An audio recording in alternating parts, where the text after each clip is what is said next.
I still remember the exact moment my perfect baby shower turned into a nightmare. My name is Emily Turner. I'm 32 years old and 7 months pregnant with what will be the first grandchild in my husband James's family. I met James 4 years ago at a charity fundraiser where we both volunteered, and after a whirlwind romance, we got married just a year later. At first, everything seemed perfect, even my relationship with my mother-in-law Patricia, who insisted I call her Patty from day one. She seemed warm and welcoming, always including me in family gatherings and asking about my work as a marketing executive. The problems started small, so small that I brushed them off as normal mother-in-law tensions. But they grew over time, especially after I announced my pregnancy. Patricia immediately insisted on hosting my baby shower at her suburban mansion, saying it was family tradition for the grandmother to host. James was thrilled, telling me how lucky I was that his mother wanted to be so involved. I reluctantly agreed, trying to embrace her enthusiasm for her first grandchild. For weeks, I helped with planning, sent her my guest list, and even compromised on the gender-neutral theme I wanted in favor of her preferred pink explosion since we're having a girl. The day of the shower arrived, and despite my swollen ankles and constant backaches, I plastered on a smile as I greeted guests in Patricia's immaculately decorated home. Everything seemed to be going according to plan until halfway through the gift opening when the doorbell rang. Patricia practically sprinted to answer it, returning with a tall, perfectly toned woman carrying an extravagantly wrapped gift and wearing a smirk that made my stomach drop. "Emily, you remember Vanessa, don't you?" Patricia announced loudly. "James's girlfriend before you." The room fell silent as Vanessa locked eyes with me, her smile never reaching her eyes. I felt the baby kick hard, as if sensing my sudden surge of stress hormones. In that moment, I knew this wasn't a coincidence. The nausea hit me like a wave, and it wasn't pregnancy-related. James shifted uncomfortably beside me but said nothing as his ex-girlfriend, the woman Patricia had compared me to countless times, took a seat directly across from us, crossing her long legs and placing her gift prominently on the table. To understand how we got to this moment, we need to go back to when I first met Patricia at a family dinner 3 years ago. James had been nervous about introducing me to his parents, which should have been my first warning sign. We arrived at their sprawling colonial-style home, and Patricia greeted me with a tight hug that felt more performative than genuine. "So this is the woman who's captured my James's heart," she'd said, looking me up and down in a way that made me feel like I was being appraised rather than welcomed. Throughout dinner, she asked probing questions about my family background, subtly highlighting the differences between my middle-class upbringing and their old-money lifestyle. When I mentioned my career in marketing, she nodded with a thin smile and said, "How nice to have little hobbies until you start a family," despite my attempts to explain that I was actually a department director. After dessert, Patricia insisted on showing me family photos, which I initially thought was sweet until I realized every third picture featured James with Vanessa. "They dated for nearly 5 years, you know," she said casually. Her father and James's father were college roommates. "They've been like family to us since before James was born."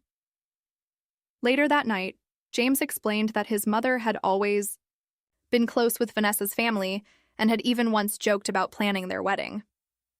"But that's all in the past now," he assured me. "Mom will warm up to you, she just needs time." I tried everything to build a relationship with Patricia over the next several months. I learned to cook James's favorite childhood meals using her recipes, asked for her input on decorating our apartment, and listened to countless stories about James's childhood and family history. Still, the subtle digs continued. She'd rearrange dishes I'd washed claiming they weren't clean enough, suggest clothing that would flatter my figure better, and constantly bring up Vanessa's accomplishments. Vanessa just made partner at her law firm, she'd mentioned casually during Sunday dinner. Or, "Vanessa's mother and I are planning another charity event together. She's such a dear friend." The first major incident came during our first Thanksgiving together. I had spent days helping prepare the meal, and as we all sat down to eat, Patricia turned to me and said, "Can you pass the cranberry sauce, Vanessa?" The table went silent before she covered her mouth with an exaggerated gasp. "Oh my goodness, Emily. I'm so sorry. What a silly slip of the tongue." But the gleam in her eyes told me it was no accident. When I brought it up to James later, he sighed and said I was being too sensitive. Mom feels terrible about it. She's just used to Vanessa being around during holidays. Give her time to adjust, Emily. Please, for me. 8 months into our relationship, James proposed on a sunset beach walk during a weekend getaway. I was ecstatic, immediately calling my parents and sister with the news while James beamed beside me. But when it came time to tell his parents, his smile tightened around the edges. Let's tell them in person, he suggested, which seemed reasonable enough. That weekend, we drove to their house for dinner, where I proudly showed off my engagement ring, a vintage emerald-cut diamond that had belonged to James's grandmother. Patricia's reaction was physically painful to witness. Her lips pursed as though she'd tasted something sour, and she took several long seconds before forcing a smile. Well, that was fast, she finally said, carefully avoiding looking at my ring. James always said he wanted a long engagement. James's father, Robert, was more enthusiastic, hugging us both and pouring champagne, while Patricia excused herself to the kitchen for several minutes. When she returned, her eyes were slightly red, but she raised her glass in a toast that felt more like a eulogy. Wedding planning became a battlefield almost immediately. Patricia had strong opinions about everything from venues to flower arrangements, often steamrolling my preferences under the guise of family tradition. She insisted the wedding be held at their country club rather than the botanical garden I'd dreamed of, and when I selected a modern, sleek wedding dress, she pulled out a yellowed photo of the lace monstrosity she'd worn and suggested I consider honoring the family by wearing something similar. The breaking point came during what should have been a special mother-daughter bonding experience, wedding dress shopping. I'd arranged an appointment at a bridal boutique and invited my mother, sister, and Patricia to join me. When we arrived, I was shocked to find Vanessa sitting in the waiting area. Patricia greeted her with an enthusiastic hug. "I hope you don't mind," Patricia said to me, though her tone made it clear my opinion was irrelevant. "Vanessa has such exquisite taste, and since she's practically family..." I pulled Patricia aside while my mother distracted Vanessa with awkward small talk.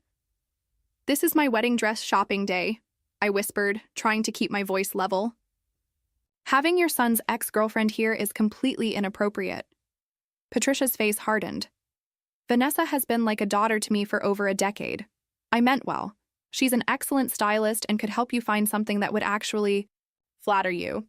That evening, I told James about the incident, expecting his support. Instead, he ran his hand through his hair and sighed. Mom probably thought she was being helpful. Vanessa does work in fashion, after all. This led to our first major fight, with me in tears asking how he could possibly think having his ex at my dress fitting was acceptable. "You're overreacting," he said. "Mom loves you, she's just set in her ways. Please, can we not make this a big deal? For me?"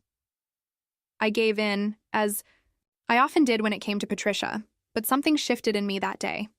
I started keeping a journal documenting Patricia's behavior, partly to validate my own feelings and partly because I was beginning to doubt my sanity. The wedding day itself was beautiful despite Patricia's interference. She showed up in an off-white dress that was dangerously close to bridal, but my sister accidentally spilled red wine on it during cocktail hour. During her toast, Patricia managed to mention how James finally found someone after Vanessa, and how she was adjusting to the idea of Emily joining our close-knit family. I saw several guests exchange uncomfortable glances, but I maintained my smile, refusing to let her ruin our day.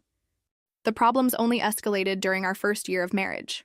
James and I had purchased a modest craftsman-style home about 30 minutes from his parents, which I thought would give us enough distance to establish our own household while still being close enough for regular visits. I was wrong.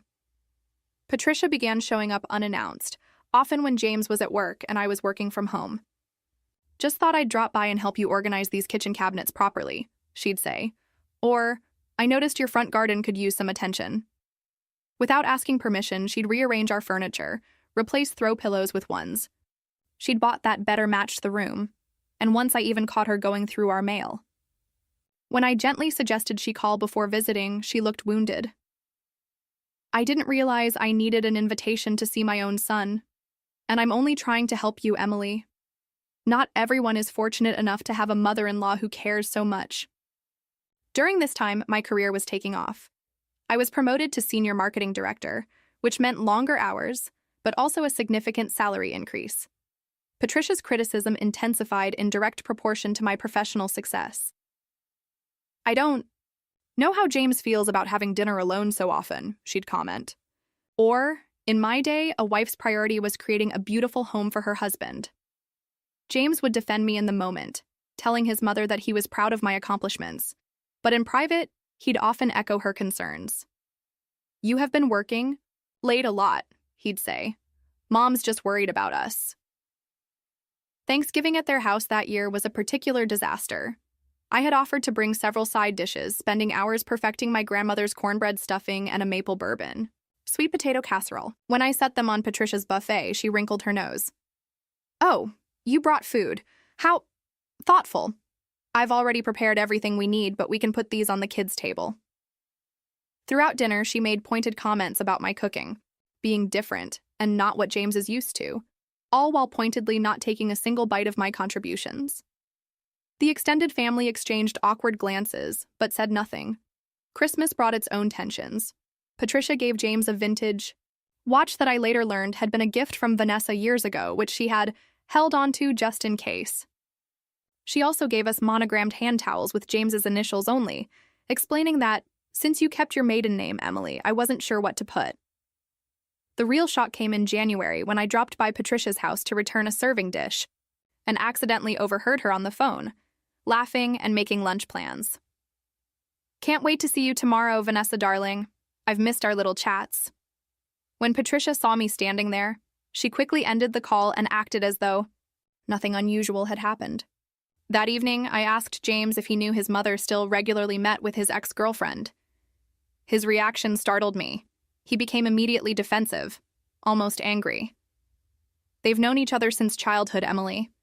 You can't expect Mom to cut off a relationship that's important to her just because we're married now." When I pointed out how strange and hurtful it was for his mother to maintain such a close relationship with his ex, while simultaneously undermining me, he accused me of trying to control who his mother could be friends with. This fight was different from our others, colder, with words chosen to wound. For the first time, I went to bed wondering if I had made a mistake in marrying someone who couldn't or wouldn't establish appropriate boundaries with his mother. As winter turned to spring, I found myself increasingly isolated. Patricia had subtly poisoned several of James's family friends against me with comments about how I was changing James and keeping him from family events, when in reality, I was encouraging him to see his family without me to avoid Patricia's barbs. I started to doubt myself constantly, wondering if I really was the problem. Maybe I was too sensitive. Maybe I wasn't trying hard enough. Maybe Patricia's thinly veiled hostility was all in my imagination. The gaslighting was working. Last fall, after trying for 6 months, I discovered I was pregnant. 2 pink lines appeared on the test, and I sat on the bathroom floor crying with joy and terror in equal measure.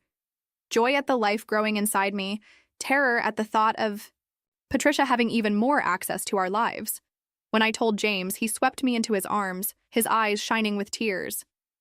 "This is the best day of my life," he whispered against my hair. We agreed to wait until the 12-week mark to tell family, treasuring this secret between just the two of us. Those were perhaps the happiest weeks of our marriage, planning and dreaming together about our future child. At 12 weeks, we invited both sets of parents to dinner at our home to share the news. My parents were openly emotional, my mother already talking about knitting baby blankets while my father discreetly wiped away tears. Patricia's reaction was bizarre by comparison. She squealed and immediately rushed to James, embracing him tightly as though he'd accomplished this miracle all by himself. "My baby is having a baby," she exclaimed, then almost as an afterthought gave me a quick pat on the shoulder. "How are you feeling, Emily? Morning sickness? You look a bit peaky." Throughout dinner, she directed all baby-related questions to James as if he were the one carrying the child. As the weeks passed, Patricia's interference reached new heights. She began suggesting baby names with family significance, which I later discovered were names from Vanessa's family tree. "Elizabeth would be perfect for a girl," she said during one visit. It was Vanessa's grandmother's name, and James always said he loved it. When I mentioned we were considering the name Olivia, Patricia wrinkled her nose. "That's becoming so common, dear." Wouldn't you want something more distinctive? She took over nursery planning without asking, showing up one weekend with paint samples and fabric swatches in colors I had specifically said I didn't want. "Trust me, Emily," she said dismissively when I tried to express my preferences. "I've been thinking about my grandchild's nursery for years.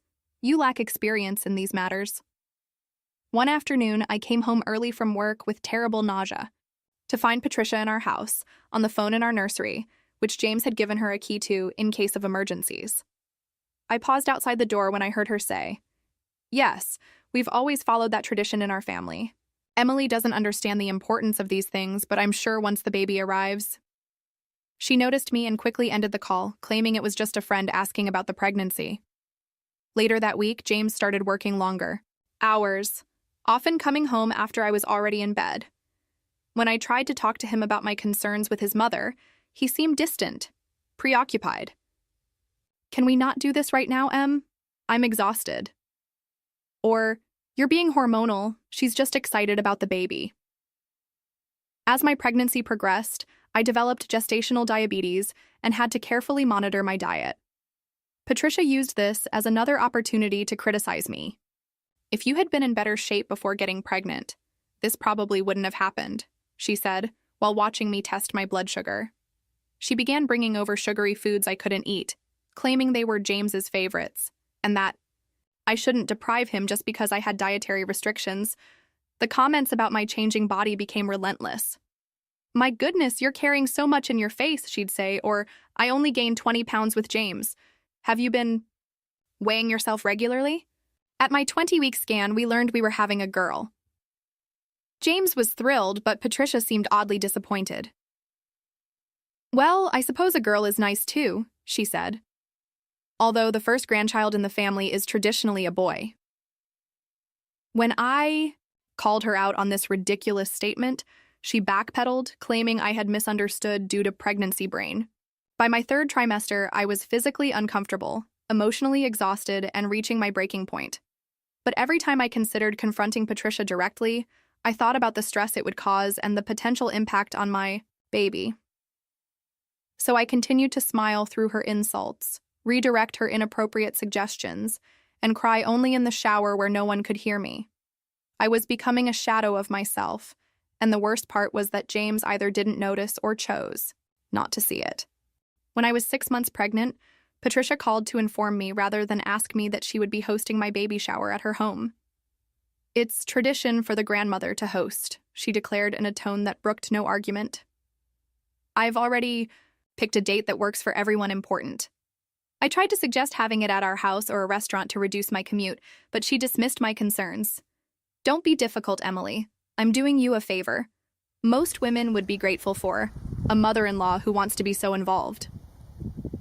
When I mentioned this to James, hoping for support, he seemed surprised by my reluctance. "Mom's offering to handle everything, Em. With your diabetes and the doctor saying you need to rest more, isn't it nice not to have to worry about planning a party?" Trapped by his logic and Patricia's determination, I reluctantly agreed, but insisted on providing my own guest list of close friends and coworkers. Patricia's response was a non-committal, "Of course, dear, just email it to me." As the shower date approached, several red flags appeared. My best friend Sophia called, sounding uncomfortable. "Patricia called me asking some really strange questions about your past relationships and whether you're still in contact with any exes," she reported. "She also wanted to know if you've been emotional lately and whether I thought you were stable enough to handle motherhood." It felt like she was fishing for something negative. Another friend from work mentioned that Patricia had called to regretfully inform her that the shower venue had changed, providing an incorrect address. When I confronted Patricia about these incidents, she feigned innocence. "I was just trying to get to know your friends better, Emily, and the address mix-up was an honest mistake." Meanwhile, I began hearing through family channels that Patricia had been telling relatives that I was emotionally fragile during my pregnancy and that they should be careful what they said around me because I was liable to break down at any moment. This campaign of subtle undermining continued as the shower approached. 1 week before the event, I stopped by Patricia's house to drop off some decorations I'd purchased, using the key she'd given James for emergencies only, since she wasn't answering her phone. As I set the bags down in her living room, I noticed a guest list on her coffee table and froze when I saw Vanessa's name prominently circled with a star next to it. I took a photo with my phone as evidence before Patricia emerged from the kitchen, quickly snatching up the paper when she noticed my gaze. "Emily, I wasn't expecting you." When I asked directly about Vanessa being on the guest list, Patricia laughed it off. "Oh, you must be mistaken, dear. That was probably for another event I'm planning. Pregnancy brain playing tricks on you again."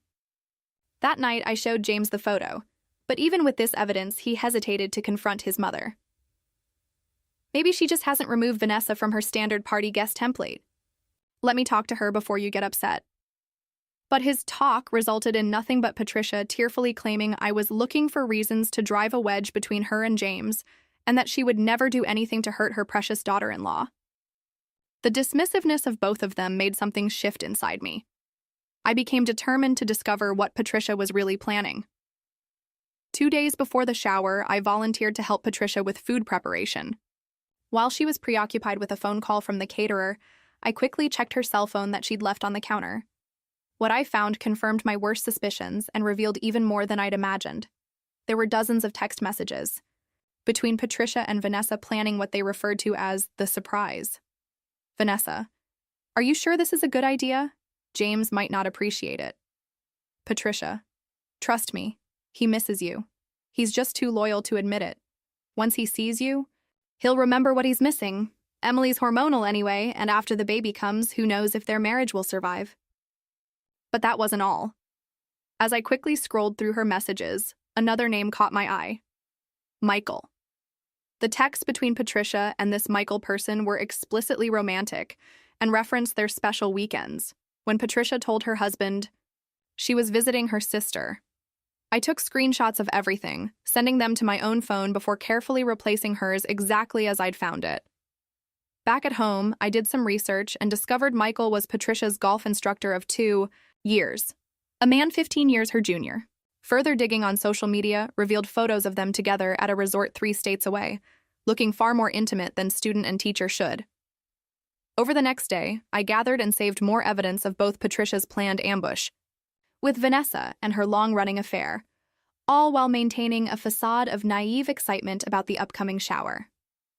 I said nothing to James, making the conscious decision to wait. If Patricia wanted a dramatic reveal at my baby shower, she would certainly get one, just not the one she had planned.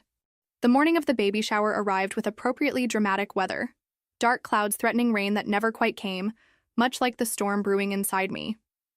I arrived at Patricia's house 2 hours early as she had demanded, dressed in the pale pink maternity dress she had bought me that was both uncomfortable and unflattering.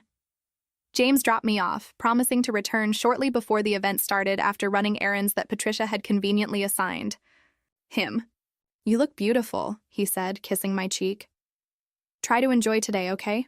Mom's worked really hard on this." As if her efforts somehow negated her intentions.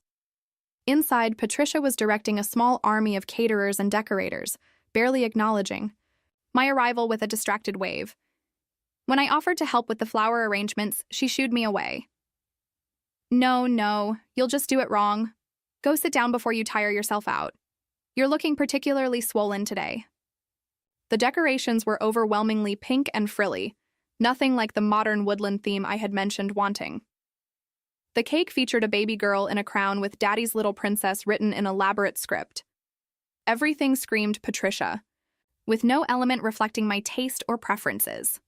As guests began to arrive, Patricia stationed herself at the door like a royal receiving subjects, introducing herself as Grandma Patricia to my friends and coworkers.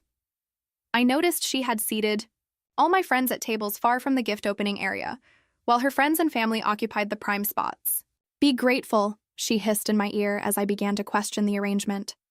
"Do you know how much this is costing us? Most women would be thrilled to have a mother-in-law who cares this much." I plastered on a smile and greeted my guests, trying to ignore the strange atmosphere among Patricia's friends, who kept giving me pitying looks and whispering among themselves. James arrived and was immediately swept into a conversation with his mother's friends, leaving me to navigate the awkward social dynamics alone. Halfway through the gift opening session, the doorbell rang. Patricia practically leapt to her feet. "I'll get it," she announced with poorly concealed excitement. And there she was, Vanessa, looking stunning in a form-fitting blue dress that highlighted everything my pregnancy had temporarily taken from me. She carried an ostentatiously wrapped gift and wore a smirk that made my skin crawl. "Look who made it!" Patricia announced, her voice carrying across the room. "Vanessa, darling, come in. Everyone, this is Vanessa, who's practically family. She and James have known each other since they were children." The room fell silent as Vanessa made her way to a seat that had been conspicuously left empty next to James, who looked uncomfortable but didn't object. Patricia beamed like a matchmaker watching her plan unfold, while I sat surrounded by half-opened baby gifts, feeling like I was having an out-of-body experience. "So good to see you again, James," Vanessa said, her hand lingering on his arm. "You're looking very well." I excused myself to the bathroom, where I finally let a few tears escape.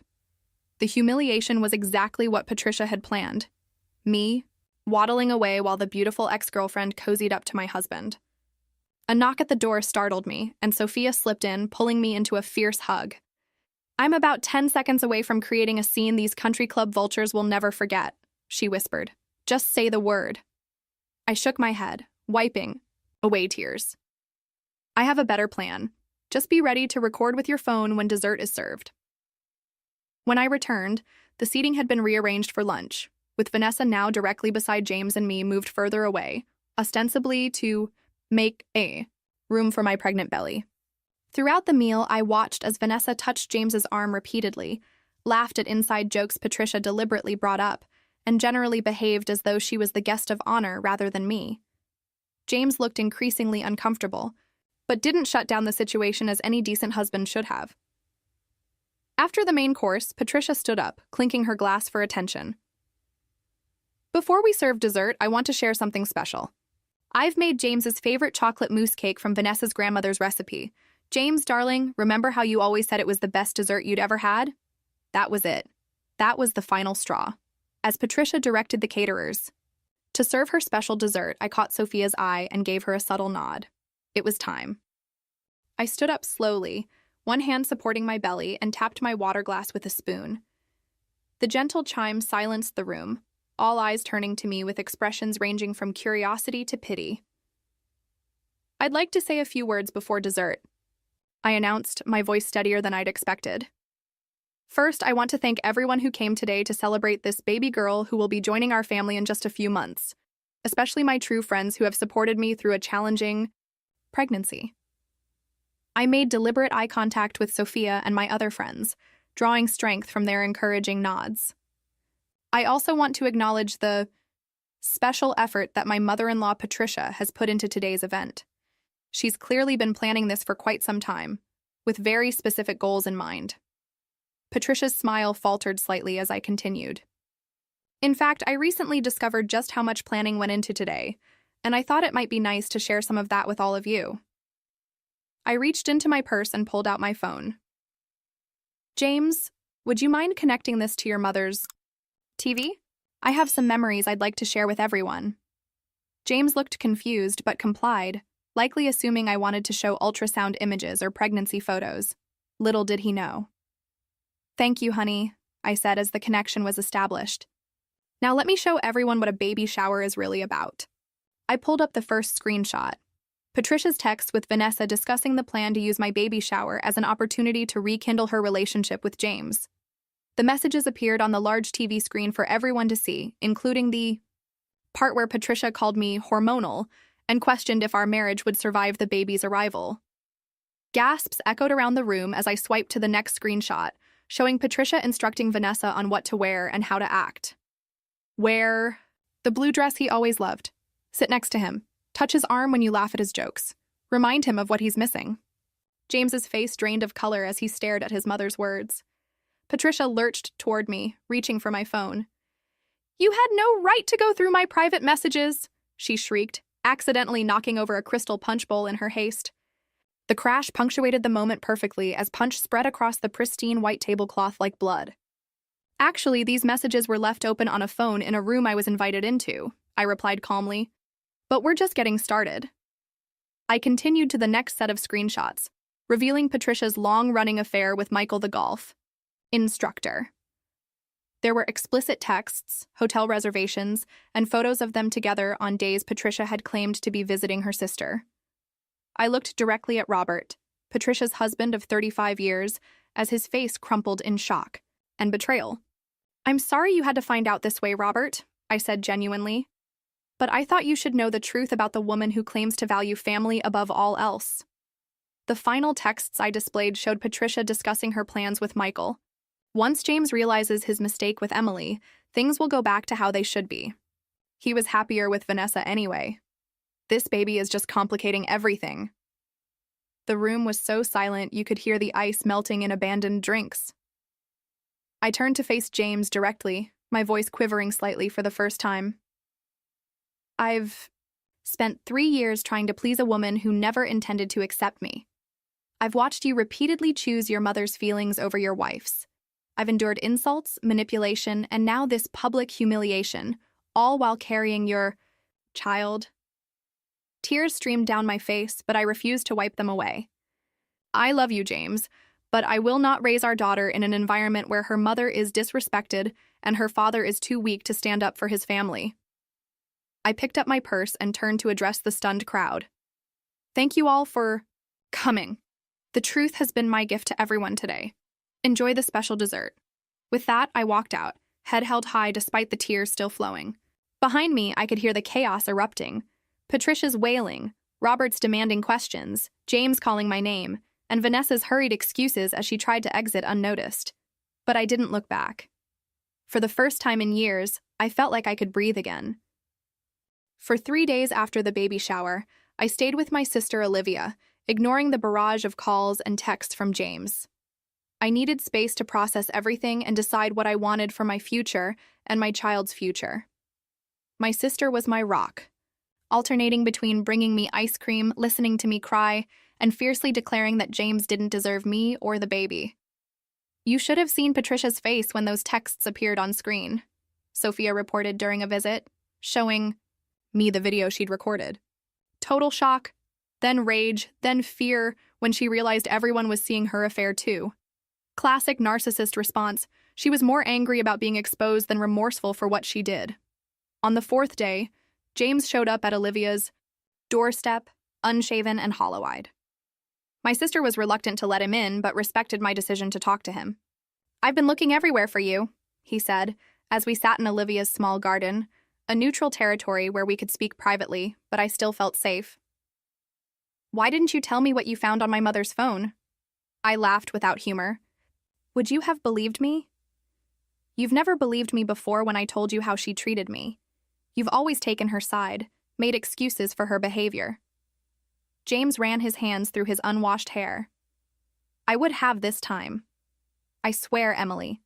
I had no idea she was planning to invite Vanessa. I knew they still had lunch sometimes, but I never thought—" "That's the problem, James," I interrupted. "You never thought. You never wanted to see what was happening right in front of you. Do you know how many times I've tried to tell you about your mother's behavior? How many tears I've cried while you dismissed my feelings as overreactions or hormones?" What followed was the most honest conversation of our marriage. James admitted he'd always known his mother was difficult, but had been conditioned since childhood to manage her emotions rather than confront her behavior. He confessed that he had known about her continued relationship with Vanessa, but hadn't thought it was important enough to mention to me. "She's always loved Vanessa," he said weakly. "I didn't think it was a big deal." "It became a big deal when she tried to use my baby shower to reconnect you with your ex," I pointed out. "Can you imagine how that felt? To sit there pregnant, with your child while your mother paraded your ex-girlfriend in front of everyone? To realize that your own husband didn't have the backbone to shut it down immediately?" James started to cry. Something I'd only seen once before when his grandfather died. "I've failed you," he whispered. "I was so focused on keeping peace that I didn't protect the person who should have mattered most. I don't know if you can forgive me, but I need you to know that I love you, not Vanessa. It's always been you." I remained unmoved by his tears, having shed too many of my own. "It's not enough to love me, James. You have to choose me, choose our family. That means setting clear boundaries with your mother. I won't subject our daughter to what I've endured these past 3 years. For the next several hours, we talked through years of accumulated hurt. I showed him my journal documenting Patricia's behavior, which visibly shocked him as he realized the extent of her cruelty. Eventually, we agreed that if our marriage had any chance of survival, we needed professional help and James needed to establish firm boundaries with his mother. She needs to apologize sincerely, not just to me, but to everyone at that shower, I insisted. And if she can't do that, she doesn't get to be part of our lives or our daughter's life. James nodded, looking simultaneously devastated and determined. I understand. I'll talk to her. The week that followed was grueling for both of us.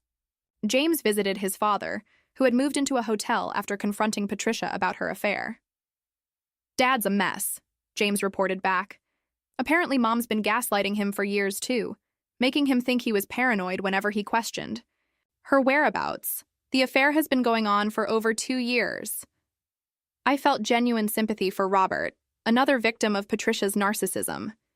James and I began couples counseling, where our therapist helped us establish healthy communication, patterns, and boundaries. After our 3rd session, James returned to our home, sleeping in the guest room at my request until I felt ready to fully reconcile.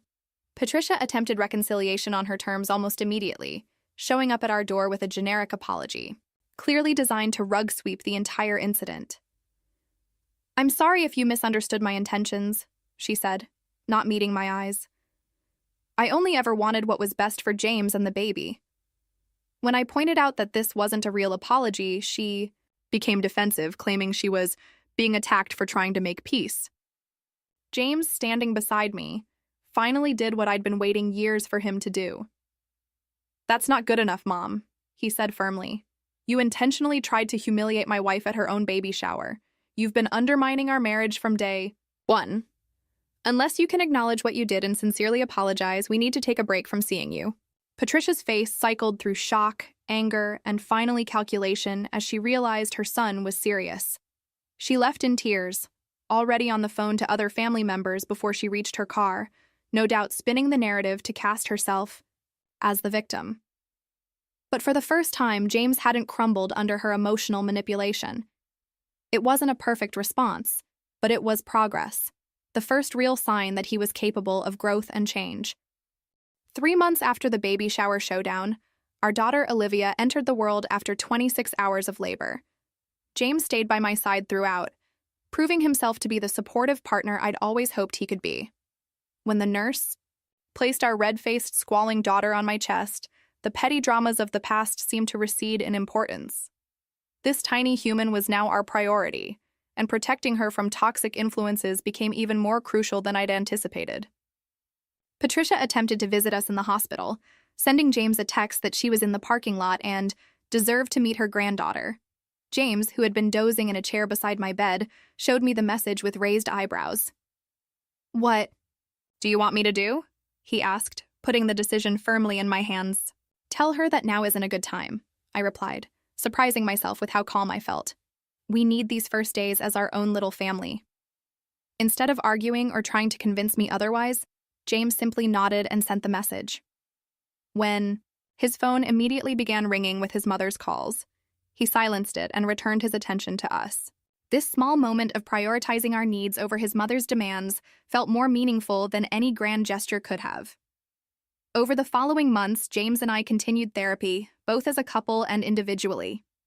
James worked through years of conditioning that had taught him to placate his mother at all costs, while I processed the anger and hurt that had accumulated during our relationship.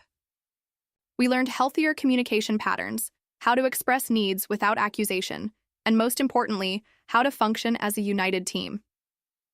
Meanwhile, Patricia and Robert separated after 35 years of marriage, their relationship irreparably damaged by her affair and the public manner of its exposure.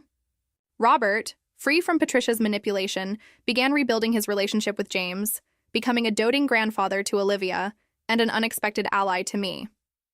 I should have seen it sooner, he confided during one visit, watching James cradle his daughter. Patricia treated your mother-in-law the same way she treated you. I just never had the courage to call her on it. 6 months after Olivia's birth, Patricia requested a meeting. She had been through therapy of her own, a condition Robert had set for their divorce settlement, and appeared genuinely changed. In a private conversation with just the three of us, she offered the first sincere apology I'd ever heard from her. "I was jealous," she admitted, tears streaming down her face. "You took my son, then you were having his baby, and I felt replaced. Instead of embracing my new role as a grandmother, I tried to sabotage your place in his life. What I did was unforgivable, and yet I'm asking for forgiveness anyway. Not because I deserve it, but because I love my son and I want to know my granddaughter." It wasn't a perfect apology. Patricia still had work to do. But it was a start. We established strict boundaries for her interaction with Olivia. Supervised visits only, no undermining our parenting decisions, no negative comments about me, and immediate consequences for boundary violations. To my surprise, Patricia accepted these terms without argument, seemingly understanding the precariousness of her position in our lives. Throughout this journey, I discovered strengths I never knew I possessed. The Emily who had meekly accepted. Patricia's barbs was gone, replaced by a woman who fiercely protected her family and herself. My network of friends expanded, particularly with the women who had witnessed my stand at the baby shower and reached out afterward with their own stories of difficult in-laws and boundary setting. "You're my hero," one of Patricia's own friends confided at Olivia's christening. "I've watched Patty bulldoze people for 30 years, and you're the first to ever stand up to her successfully." My career continued to flourish as well, with a promotion to marketing VP that allowed me flexible hours to balance work and motherhood. The confidence I gained from standing up to Patricia translated into assertiveness in the boardroom that had previously eluded me. As for James and me, our marriage emerged stronger but forever changed. There was a period of mourning for the relationship we might have had without Patricia's interference, but also appreciation for the more balanced partnership we were building in its wake. On Olivia's first birthday, as we watched her smash cake, onto her face with delighted abandon, James pulled me close. "Thank you," he whispered against my hair, "for fighting for our family when I couldn't see what was happening, for not giving up on me even when I deserved it." I leaned into his embrace, watching our daughter explore her world with fearless curiosity. "Some lessons have to be learned the hard way," I replied. "Standing up for yourself isn't selfish when you're protecting the people you love." That's something I want Olivia to know from the beginning, not after years of doubting herself like I did. The journey hasn't been perfect. Patricia still occasionally tests boundaries, James sometimes slips into old patterns, and I have moments of residual anger about the years of mistreatment. But healing isn't a destination. It's an ongoing process that requires vigilance and commitment. What I've learned through all of this is that family isn't always defined by blood. Sometimes it's the friends who stand beside you in your darkest moments, the in-law who chooses truth over loyalty, and the partner who finally finds the courage to grow, even when that growth is painful. Have you ever had to stand up to someone who was undermining your relationship or self-worth? How did you find the strength to draw that line in the sand? I'd love to hear your stories in the comments below. Remember, sharing our experiences helps others recognize toxic patterns in their own lives. If this story resonated with you, please consider subscribing for more real-life experiences and lessons learned the hard way. Thank you for listening to my journey, and I hope it gives strength to anyone facing their own Patricia. Sometimes the most important boundaries are the ones that feel impossible to set.